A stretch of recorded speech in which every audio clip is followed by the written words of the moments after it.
जिस देश के साथ 1947 में हम इंडिपेंडेंस साइन किया था, आज हम उसी देश के साथ 2025 में इंटरडिपेंडेंस साइन कर रहे हैं। वो अपनी ट्रेड स्ट्रेटेजी को बैलेंस कर रहा है। किस तरीके से?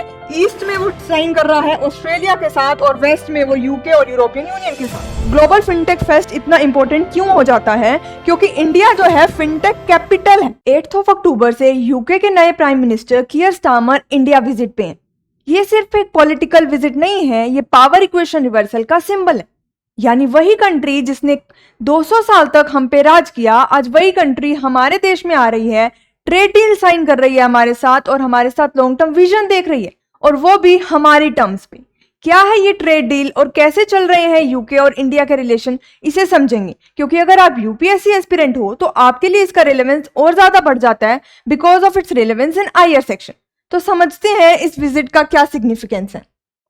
सबसे पहले देखें कि क्यों न्यूज में है। तो अक्टूबर 8 से यूके के नए प्राइम मिनिस्टर कीयर स्टारमर पहली बार इंडिया आ रहे हैं और वो क्या अटेंड करेंगे? ग्लोबल फिनटेक फेस्ट जो मुंबई में होने वाला है उसे अटेंड करेंगे। और उसके बाद वो क्या करने वाले हैं? 2 लीडर जो है प्रोग्रेस को रिव्यू करेंगे of the India UK vision 2035। India और यूके मिलके एक लॉन्ग टर्म विजन देखते हैं 2035 का, उसको रिव्यू करेंगे कि उसकी प्रोग्रेस कैसे चल रही है।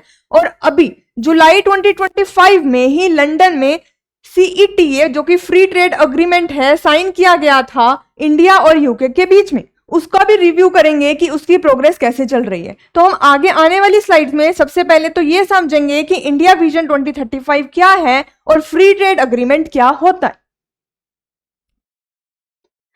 अगर हम थोड़ा सा फ्लैशबैक करें और थोड़ा सा रिवाइंड करें और अपने रिलेशनशिप देखें यूके के साथ, तो हमें क्लियरली पता है 1947 में इंडिया को इंडिपेंडेंस मिली थी। कॉलोनियल कंट्रोल जो यूरोप हम पे कंट्रोल कर रहा था, हम पे राज कर रहा था, उससे हमें इंडिपेंडेंस मिली थी।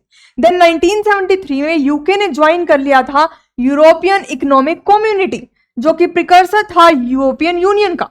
इससे क्या हुआ था? यूके को एक बहुत बड़ी मार्केट मिल गई थी जिसकी वजह से उनको एक इकोनॉमिक बूम मिला। लेकिन 2016 में ब्रेक्जिट रेफरेंडम के दौरान ब्रिटेन ने एग्जिट कर दिया यूरोपियन यूनियन को। ब्रेक्जिट के उसमें क्या करा? ब्रिटेन ने यूरोपियन यूनियन से निकल गया। इसकी वजह से उनका मार्केट एक्सेस यूरोपियन यूनियन में कम हो गया।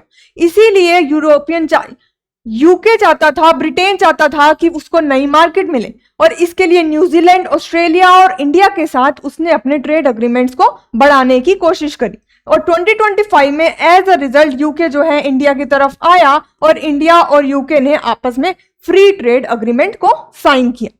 इसमें इंडिया का क्या इंटरेस्ट था? यूके का इंटरेस्ट हमें दिख रहा है क्योंकि उन्होंने क्या किया? यूरोपियन यूनियन की मार्केट्स को छोड़ दिया, तो उन्हें न्यू मार्केट चाहिए थी। लेकिन इंडिया का क्या इंटरेस्ट था? इंडिया को भी इससे मार्केट एक्सेस मिलेगा। टेक्सटाइल्स जो प्रोडक्ट्स हैं हमारे, वो कहाँ जाएंगे? ब्रिटेन में जाएंगे। सी फूड हमारा ब्रिटेन में जाएगा, जैम्स हमारी ब्रिटेन में जाएंगी और इससे हमारा एक्सपोर्ट बढ़ेगा। मोबिलिटी ऑफ प्रोफेशनल, हमारे प्रोफेशनल्स जो हैं, जब हम फ्री ट्रेड अग्रीमेंट साइन करा तो उससे क्या होगा? हमें वर्क वीजा जो है इजीली मिल जाएगा। जो हमारे टेक एक्सपर्ट्स हैं, फाइनेंस एक्सपर्ट्स हैं, वो इजीली यूके में जा पाएंगे। देन ऐसे ही हम टेक्निकल कोलैबोरेशन करेंगे। तो ये एक्सपोर्ट से लेके एम्प्लॉयमेंट से लेके एम्पावरमेंट तक सब कुछ को कवर कर रहा है। ये एक बहुत ही सुंदर लाइन है, आप मेंस एग्जाम में मेंशन कर सकते हो। जिस देश के साथ 1947 में हम इंडिपेंडेंस साइन किया था, आज हम उसी देश के साथ 2025 में इंटरडिपेंडेंस साइन कर रहे हैं। जिससे हमने इंडिपेंडेंस ली थी 1947 में, आज 2025 में चीजें इतनी ज्यादा इवॉल्व हो गई हैं कि आज हम इंटरडिपेंडेंस साइन कर रहे हैं। अब हम देखें कि रियल गेम चेंजर जो हमारा हुआ वो जुलाई 2025 में इंडिया और यूके ने जो comprehensive economic trade agreement sign किया। क्या होता है कॉम्प्रिहेंसिव इकोनॉमिक ट्रेड अग्रीमेंट? उससे पहले समझने से पहले हम FTA को समझने की कोशिश करते हैं। क्या होता है फ्री ट्रेड अग्रीमेंट? बेसिकली ये कंट्री A है, ये कंट्री B है। इंपोर्ट करते हैं, आपस में एक्सपोर्ट करते हैं। लेकिन जब हम रिस्ट्रिक्शंस को घटा देते हैं, बैरियर्स को कम कर देते हैं, जिससे कि इंपोर्ट और एक्सपोर्ट एक कंट्री का दूसरे कंट्री के साथ इजीली हो पाए, उसी को कहते हैं फ्री ट्रेड अग्रीमेंट। इसमें क्या होता है, आपस में कंट्री जो है म्यूचुअली डिसाइड कर लेती हैं कि ये XYZ पर्टिकुलर लिस्ट बना दी जाती है कि ये पर्टिकुलर प्रोडक्ट्स, पर्टिकुलर गुड्स पे, कुछ पर्टिकुलर सर्विस पे रिस्ट्रिक्शन नहीं लगेगी। आपको क्या हो जाता है, उससे इंपोर्ट और एक्सपोर्ट करना इजी हो जाता है और आपके ट्रेड आपस में बढ़ जाते हैं। बेसिकली टैरिफ रिडक्शन हो जाता है FTA फ्री ट्रेड अग्रीमेंट के अंदर और ट्रेड प्रमोशन हो जाता है। तो आपको क्लियर हो गया होगा कि फ्री ट्रेड अग्रीमेंट क्या होता है। लेकिन बात है कि इंडिया और यूके ने comprehensive economic trade agreement sign किया, तो FTA और CETA में डिफरेंस क्या है? अगर हम देखें CETA, इसकी फुल फॉर्म है comprehensive economic and trade agreement, जो कि साइन किया गया था जुलाई 2025 में लंदन में। बट ये कॉम्प्रिहेंसिव, जैसा कि नाम ही बता रहा है, ये फ्री ट्रेड अग्रीमेंट की एक टाइप होती है, लेकिन ये उससे ज्यादा कॉम्प्रिहेंसिव होती है। जैसे कि मैंने आपको बताया, फ्री ट्रेड अग्रीमेंट में कुछ लिस्ट बना दी जाती है, जिसमें कुछ पर्टिकुलर गुड्स जो लिस्ट में डाले जाते हैं और कुछ पर्टिकुलर सर्विसेज जो लिस्ट में डाली जाती हैं, उनको एग्जम्पशंस दे दी जाती है, उन पे कम टैरिफ लगाया जाता है, जिससे जो प्रोडक्ट हम अपने यूके में भेजेंगे वो वहां पर सस्ते पहुंचेंगे, वहां पे उनकी डिमांड बढ़ेगी और हमारा एक्सपोर्ट बूम कर जाएगा। लेकिन कॉम्प्रिहेंसिव में सिर्फ गुड्स और सर्विस तक रिस्ट्रिक्शन नहीं होती। यहाँ पे ट्रेड इन गुड्स और सर्विसेज तो होता ही है, जो फ्री ट्रेड अग्रीमेंट में हो रहा था, उसके साथ इन्वेस्टमेंट और मोबिलिटी भी होती है, मतलब लोगों का आना जाना भी इजी हो जाता है। कॉम्प्रिहेंसिव इकोनॉमिक ट्रेड अग्रीमेंट सिर्फ गुड्स और सर्विसेज को कवर नहीं कर रहा, वो लोगों की मोबिलिटी को, इन्वेस्टमेंट को, यहां तक कि टेक्नोलॉजी ट्रांसफर को भी कवर कर रहा है। तो बेसिकली CETA एक स्टेप आगे है, जो फ्री ट्रेड अग्रीमेंट से ज्यादा कॉम्प्रिहेंसिव है, ज्यादा डिटेल्ड है। So it's not just about the trade. CETA सिर्फ ट्रेड तक लिमिट नहीं रह जाता, इट्स अबाउट इंटीग्रेटिंग। ये दो कंट्रीज, दो इकोनॉमी को आपस में इंटीग्रेट कर देता है ज्यादा लेवल पे। सो CETA जो है वो तो फ्री ट्रेड अग्रीमेंट्स होते हैं, बट सारे फ्री ट्रेड अग्रीमेंट्स जो हैं कॉम्प्रिहेंसिव नहीं होते CETA के जितने। अब हमें फर्क समझ आ गया फ्री ट्रेड अग्रीमेंट के बीच में और कॉम्प्रिहेंसिव इकोनॉमिक ट्रेड अग्रीमेंट के बीच में। ये हायरार्की चलती है। एक होता है सबसे पहले PTA प्रेफरेंशियल ट्रेड अग्रीमेंट, जिसमें जो है टैरिफ कम कर दिए जाते हैं पर्टिकुलर नंबर ऑफ गुड्स के ऊपर। देन आता है हमारा FTA, जो हमने डिस्कस किया, फ्री ट्रेड अग्रीमेंट, जिसमें जो है मोस्ट ऑफ द गुड्स पे, प्रेफरेंशियल ट्रेड अग्रीमेंट में हम कुछ ही गुड्स पे टैरिफ को कम कर रहे थे, लेकिन फ्री ट्रेड अग्रीमेंट में हम ऑलमोस्ट गुड्स पे टैरिफ को कम कर देते हैं। लेकिन उसके बाद आता है कैका या फिर कैपा, लाइक CETA जैसा, जो एडिशनल अग्रीमेंट होता है, जिसमें जो है services, investment, corporation, government program, ये सब भी इन्वॉल्व हो जाते हैं। तो इस तरीके से हायरार्की चलती है। ये आप देख सकते हो, CETA के अंदर फ्री ट्रेड अग्रीमेंट तो आ रहा है, लेकिन सभी फ्री ट्रेड अग्रीमेंट जो है CETA के अंदर नहीं आ रहे। ऐसे हायरार्की में हम जाएं तो सबसे ऊपर होता है इकोनॉमिक यूनियन, जो डीपेस्ट लेवल ऑफ इंटीग्रेशन होता है। उसमें जो है कॉमन इकोनॉमिक पॉलिसीज, यहां तक कि जो इकोनॉमिक पॉलिसीज भी होती है वो भी कॉमन होती हैं। देन हम देखें क्या फीचर्स हैं जो इंडिया और CETA है, और जो साइन किया गया जुलाई 2025 में, उसके क्या फीचर्स हैं।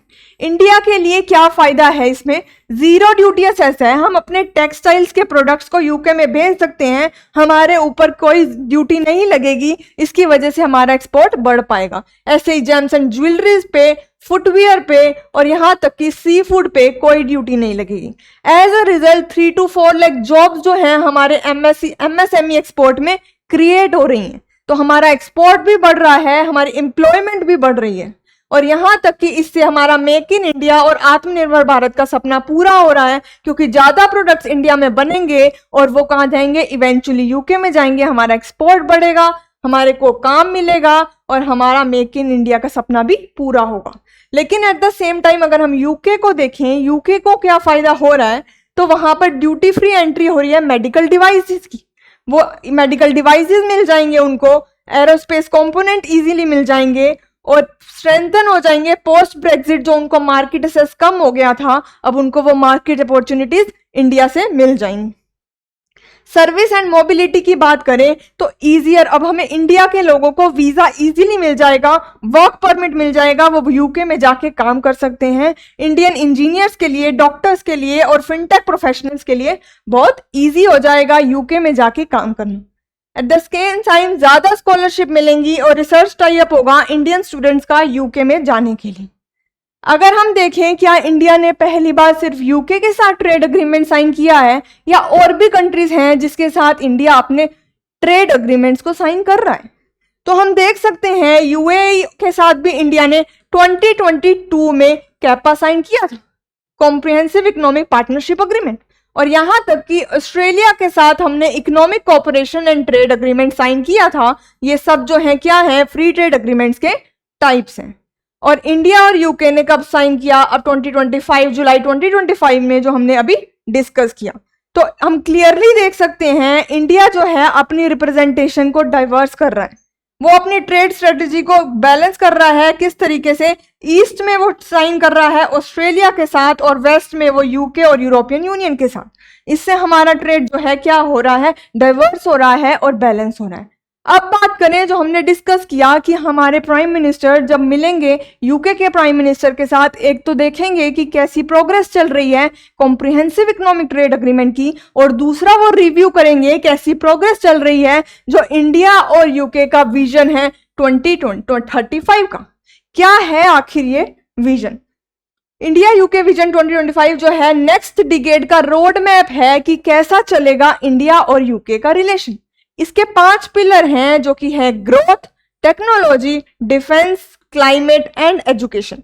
मेंस में आप इसे, ये बहुत ज्यादा चांस है कि क्वेश्चन मेंस में पूछा जा सकता है इंडिया और यूके रिलेशनशिप के बारे में, और ये 5 पिलर्स आपको जरूर मेंशन करने होंगे अगर इंडिया और यूके रिलेशन पे कोई भी क्वेश्चन आता है। अब हम देखें कि हाईलाइट्स क्या हैं। ट्रेड का हाईलाइट हमने देखा कि फ्री ट्रेड एग्रीमेंट है जो हम ऑलरेडी साइन कर चुके हैं। एजुकेशन का देखें तो क्रॉस बॉर्डर कैंपसेस में हमारे बच्चे इजीली जा पाएंगे यूके। टेक्नोलॉजी की बात करें तो एआई और सेमीकंडक्टर जैसी टेक्नोलॉजी हम आपस में शेयर कर पाएंगे, और क्लाइमेट के केस में green energy and net zero cooperation हम करेंगे, और डिफेंस के केस में हम ज्वाइंट रिसर्च एंड डेवलपमेंट करेंगे जिससे कि हमारे पास कॉम्प्लेक्स वेपन और वॉरशिप टेक्नोलॉजी बढ़ जाएगी। अगर हम देखें, अगर कॉम्प्रिहेंसिव इकोनॉमिक ट्रेड एग्रीमेंट एक कार है, जो फ्री ट्रेड एग्रीमेंट हमने साइन किया, अगर वो एक कार है तो विजन 2035 उसका जीपीएस है जो उस गाड़ी को रास्ता दिखाएगा कि आपको अपना जो मिशन है, जो एम है, वो कैसे अचीव करना है। तो जितना important comprehensive economic trade agreement है, जितनी इंपॉर्टेंट एक गाड़ी होती है, उतना ही इंपॉर्टेंट जीपीएस होता है, क्योंकि बिना रास्ते के आप अपने डेस्टिनेशन तक नहीं पहुंच पाओगे। तो विजन 2035 एक जीपीएस की तरह काम करेगा जो गाइड करेगा इंडिया और यूके रिलेशनशिप को कि अगले 10 सालों में 2035 तक उन्हें क्या क्या अचीव करना है और किस तरीके से अचीव करना है। फिनटेक डिप्लोमेसी, अभी हमने बताया आपको सबसे पहले वाई इन न्यूज में कि इंडिया और यूके के प्राइम मिनिस्टर कहाँ मिल रहे हैं, मुंबई में मिल रहे हैं ग्लोबल फिनटेक फेस्ट 2025 में। ये ग्लोबल फिनटेक फेस्ट इतना इंपॉर्टेंट क्यों हो जाता है, क्योंकि इंडिया जो है फिनटेक कैपिटल है। इंडिया का जो बॉम्बे है वो फिनटेक कैपिटल है ग्लोबल साउथ का। और इंडिया में क्या हमने किया, यूपीआई का रिवोल्यूशनाइज कर दिया, हमने पेमेंट सिस्टम को रिवोल्यूशनाइज कर दिया। ओपन नेटवर्क डिजिटल कॉमर्स को हमने डेमोक्रेटाइज कर दिया, जिसने ई कॉमर्स को डेमोक्रेटाइज कर दिया। और यहाँ तक कि इंडिया के स्टैक ने एक ब्लूप्रिंट क्रिएट कर दिया जिससे नेशंस जो हैं जो रेप्लिकेट करना चाहते हैं। तो ऐसे में यूके का आना और ग्लोबल फिनटेक फेस्ट 2025 ज्वाइन करना बहुत इंपॉर्टेंट हो जाता है, क्योंकि यूपीआई जो है, यहां तक कि अब फ्रांस, सिंगापुर और यूएई जैसी कंट्रियों ने भी अडॉप्ट कर लिया है, और यूके चाहता है कि वो इंटीग्रेट कर पाए। लंदन के पास जो फाइनेंशियल की एक्सपर्टीज है और इंडिया के पास जो फिनटेक इनोवेशन है, सोचो फाइनेंशियल एक्सपर्टीज और फिनटेक इनोवेशन जब मिल जाएंगे तो कितना अच्छा ब्लेंड होगा कि एक तरीके से जैसे ओल्ड मनी और न्यू टेक्नोलॉजी का कॉम्बिनेशन हो जाएगा।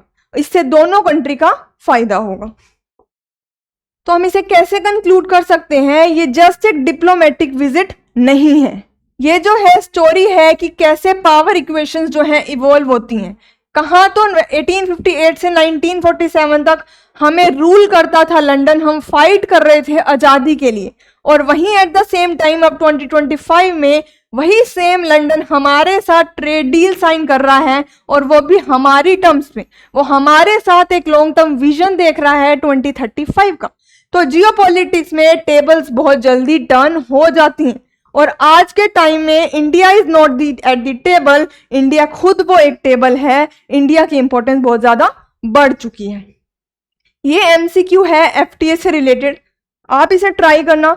ये क्या कह रहा है, in the context of trade agreement which of the following is a not, कौन सा जो है फीचर नहीं है फ्री ट्रेड अग्रीमेंट का। Elimination of tariff on goods and services, क्या ऐसा फ्री ट्रेड अग्रीमेंट में होता है। Common currency and adoption between members, liberalisation of investment flows, and the last one is reduction of non tariff barriers. इन चारों में से कौन सा फीचर है जो फ्री ट्रेड अग्रीमेंट के अंदर नहीं होता। इसका आंसर आप मुझे कमेंट सेक्शन में बताना। And don't forget to join the Telegram channel of Careerwill IAS, because ये वन स्टॉप सोल्यूशन है आपकी यूपीएससी प्रिपरेशन का। That's it from my end on this topic. मिलते हैं नई डिस्कशन के साथ। Till then take care.